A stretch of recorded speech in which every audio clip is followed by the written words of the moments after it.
بسم اللہ الرحمن الرحیم۔ السلام علیکم ورحمۃ اللہ وبرکاتہ۔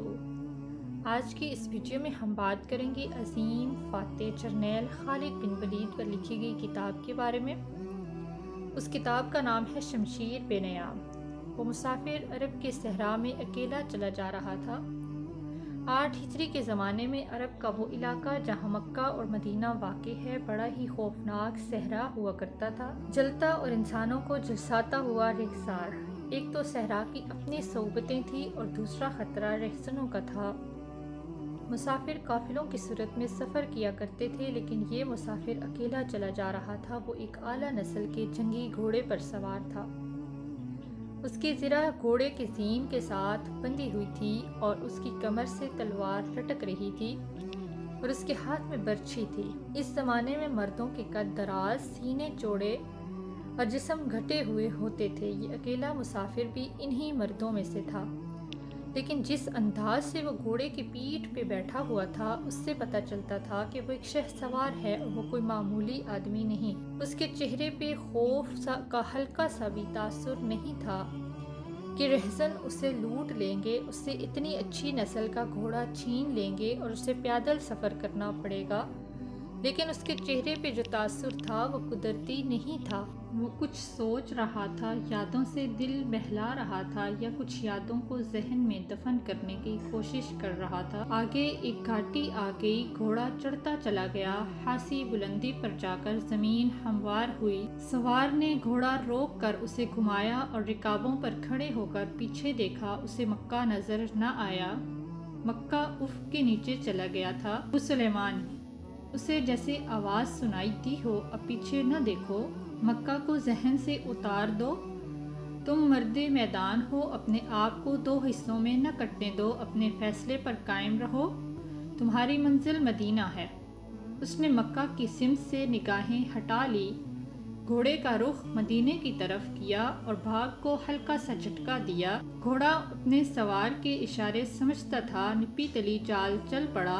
سوار کی عمر 43 برس تھی، لیکن وہ اپنی عمر سے جوان لگتا تھا۔ سلیمان اس کے بیٹے کا نام تھا، اس کے باپ کا نام الولید تھا۔ سوار نے خالد بن ولید کی بجائے ابو سلیمان کہلانا زیادہ پسند کیا۔ اسے معلوم نہ تھا کہ تاریخ اسے خالد بن ولید کے نام سے یاد رکھے گی اور یہ نام اسلام کی عسکری روایات اور جذبے کا دوسرا نام بن جائے گا۔ مگر 43 برس کی عمر میں جب خالد مدینے کی طرف جا رہا تھا، اس وقت وہ مسلمان نہیں تھا۔ چھوٹی چھوٹی جھڑپوں کے علاوہ وہ مسلمانوں کے خلاف 2 بڑی جنگیں، جنگ احد اور جنگ خندق لڑ چکا تھا۔ جب رسول کریم صلی اللہ علیہ وآلہ وسلم پر 610 عیسوی بروز سموار پہلی وحی نازل ہوئی، اس وقت خالد کی عمر 24 سال تھی۔ اس وقت تک وہ اپنے قبیلے بنو مخزوم کی عسکری قوت کا قائد بن چکا تھا۔ بنو مخزوم کا شمار قریش کے چند ایک معزز خاندانوں میں ہوتا تھا۔ قریش کے عسکری امور اسی خاندان کے سپرد تھے۔ قریش خالد کے باپ الولید کے احکام اور فیصلے مانتے تھے۔ 24 برس کی عمر میں یہ حیثیت خالد کو بھی حاصل ہو گئی تھی، مگر اس حیثیت کو ٹھکرا کر خالد ابو سلیمان مدینے کو جا رہا تھا۔ کبھی وہ محسوس کرتا جیسے اس کی ذات سے کوئی قوت اسے پیچھے کو گھسیٹ رہی ہو۔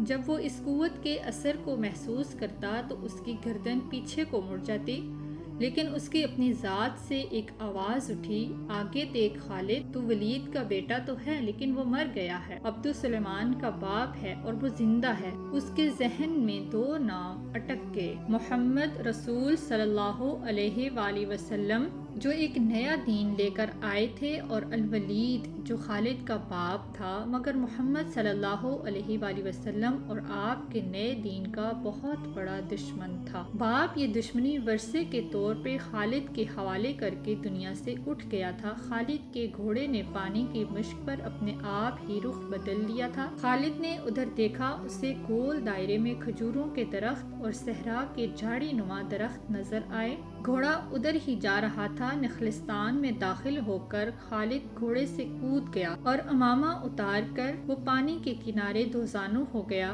اس نے پانی چلو بھر بھر کر اپنے سر پر ڈالا اور 2-4 چھینٹے منہ پر پھینکے۔ اس کا گھوڑا پانی پی رہا تھا۔ خالد نے اس چشمے سے پانی پیا جو صرف انسانوں کے لیے استعمال کیا جاتا تھا۔ یہ ایک چھوٹا سا جنگل تھا۔ خالد نے گھوڑے کی زین اتاری اور زین کے ساتھ بندھی ہوئی چھوٹی سی ایک دری کھول کر جھاڑی نما درختوں کے جھنڈ تلے بچھائی اور وہاں لیٹ گیا۔ وہ تھک گیا تھا اور تھوڑی دیر کے لیے سو جانا چاہتا تھا، مگر اس کے ذہن میں یادوں کا جو قافلہ چل پڑا تھا وہ اسے سونے نہیں دے رہا تھا، اور اسے 7 سال پہلے کا ایک دن یاد آیا جب اس کے عزیزوں نے محمد صلی اللہ علیہ وآلہ وسلم کو قتل کرنے کا منصوبہ بنایا تھا۔ اس منصوبے میں خالد کا باپ الولید پیش تھا۔ وہ ستمبر 622 عیسوی کی ایک رات تھی۔ قریش نے رسول خدا صلی اللہ علیہ وآلہ وسلم کو سوتے میں قتل کرنے کے لیے ایسے آدمی چنے تھے جو انسانوں کے روپ میں وحشی اور درندے تھے۔ خالد قریش کے سرکردہ خاندان کا جوان تھا۔ اس وقت اس کی عمر 27 سال تھی۔ وہ حضور صلی اللہ علیہ وآلہ وسلم کے قتل کی سازش میں شریک تھا، لیکن وہ قتل کے لیے جانے والوں کے گروہ میں شامل نہیں تھا۔ اسے 7 سال پہلے کی وہ رات کل کی طرح یاد تھی۔ وہ اس قتل پر خوش بھی تھا اور ناخوش بھی۔ خوش اس لیے تھا کہ اس کے اپنے قبیلے کے ہی ایک آدمی نے اس کے مذہب کو جو بت پرستی تھی باطل کہہ دیا اور اپنے آپ کو خدا کا پیغمبر کہہ دیا۔ ایسے دشمن کے قتل پر خوش ہونا فطری بات تھی، اور وہ ناخوش اس لیے تھا کہ وہ اپنے دشمن کو للکار کر آمنے سامنے کی لڑائی لڑنے کا قائل تھا۔ اس نے سوئے ہوئے دشمن کو قتل کرنے کے بارے میں کبھی سوچا بھی نہیں تھا۔ بہرحال اس نے اس سازش کی مخالفت بھی نہیں کی، لیکن قتل کی رات جب قاتل رسول خدا صلی اللہ علیہ وآلہ وسلم کو مقررہ وقت پر قتل کرنے کے لیے گئے تو آپ صلی اللہ علیہ وآلہ وسلم کا مکان خالی تھا۔ وہاں گھر کا سامان بھی نہیں تھا، اور نہ ہی آپ علیہ الصلوۃ والسلام کا گھوڑا تھا اور نہ ہی اونٹنی تھی۔ قریش اس امید پر سوئے ہوئے تھے کہ صبح انہیں خوشخبری ملے گی کہ ان کے مذہب کو جھٹلانے اور انہیں اپنے نئے مذہب کی طرف بلانے والا قتل ہو گیا ہے، مگر صبح وہ ایک دوسرے کو مایوسی کے عالم میں دیکھ رہے تھے۔ پھر وہ سرگوشیوں میں ایک دوسرے سے پوچھنے لگے، محمد کہاں گیا؟ رسول خدا صلی اللہ علیہ وآلہ وسلم قتل کے وقت سے بہت پہلے اپنے قتل کی سازش سے آگاہ ہو کر مدینے کی طرف ہجرت کر گئے تھے۔ صبح تک آپ بہت دور نکل چکے تھے۔ خالد کے ذہن سے یادیں پھوٹتی چلی آ رہی تھی۔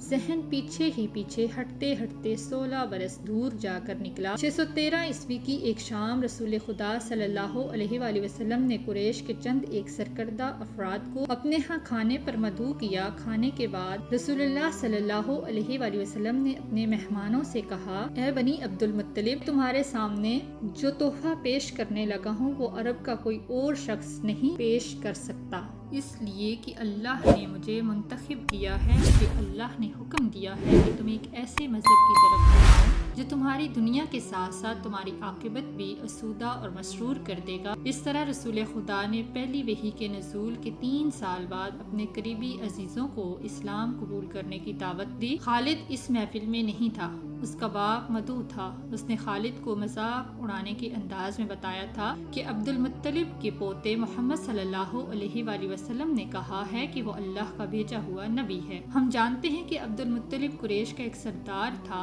الولید نے اپنے بیٹے خالد سے کہا، بے شک محمد کا اعلیٰ خاندان اور حیثیت ہے، لیکن نبوت کا دعویٰ اس خاندان کا کوئی فرد کیوں کرے؟ اللہ کی قسم اور حبل اور عزا کی، میرے خاندان کا رتبہ کسی سے کم نہیں۔ کیا نبوت کا دعویٰ کر کے کوئی ہم سے اونچا ہو سکتا ہے؟ آپ نے اسے کیا کہا؟ خالد نے پوچھا۔ پہلے تو ہم چپ ہو گئے، پھر ہم سب ہنس پڑے۔ الولید نے کہا، لیکن محمد کے چچا زاد بھائی علی نے محمد صلی اللہ علیہ وآلہ وسلم کی نبوت کو قبول کر لیا ہے۔